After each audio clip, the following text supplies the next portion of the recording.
আমাদের এখানে একটা রাজনীতি এতদিন মানে ছিল, সেটা হলো যে বিএনপি যা বলবে আওয়ামী লীগ বলবে এটা ভুল, আওয়ামী লীগ যা বলবে এটা বিএনপি বলবে ভুল।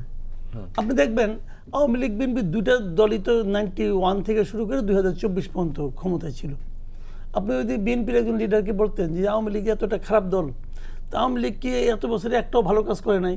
বলবেন না, একটাও করে নাই। আবার এই কথা বিএনপি কে বলবেন, আওয়ামী লীগকে বলবেন, ওরা বলবে না বিএনপি কোনো ভালো কাজ করে নাই। তার মানে ভার্চুয়ালি যার যার নেতা হইল গিয়ে ফেরেশতা আর বিরোধী দলের নেতা হল ইবলিস। তার মানে আমরা এই সময়টা হয় ইবলিস দ্বারা পরিচালিত হয়েছি অথবা ফেরেশতা দ্বারা, মানুষ টানুষ নাই। তা আমরা তবে ফেরেশতাও চাই না, ইবলিসও চাই না, আমরা মানুষ চাই। তো ওই মানবিক নেতৃবৃন্দকে তারা অস্বীকার করতো, তাদের নেতাদের কোনো ভুল করতে পারে তারা অস্বীকার করতো। এবং আগামীতেও আমার ধারণা এরকমই হবে। দেখবেন বিএনপির এখন যারা আছে তারা তারেক রহমানের কোনো ভুল খুঁজে পাবে না। কিন্তু যদি এটা যদি শুরু হয় তাহলে বুঝবেন যে গেছে, কাম সারছে। তো এখন এটা হওয়া চলবে না। মানুষটা আমরা সবাই, মানুষ মাত্রই ভুল হবে।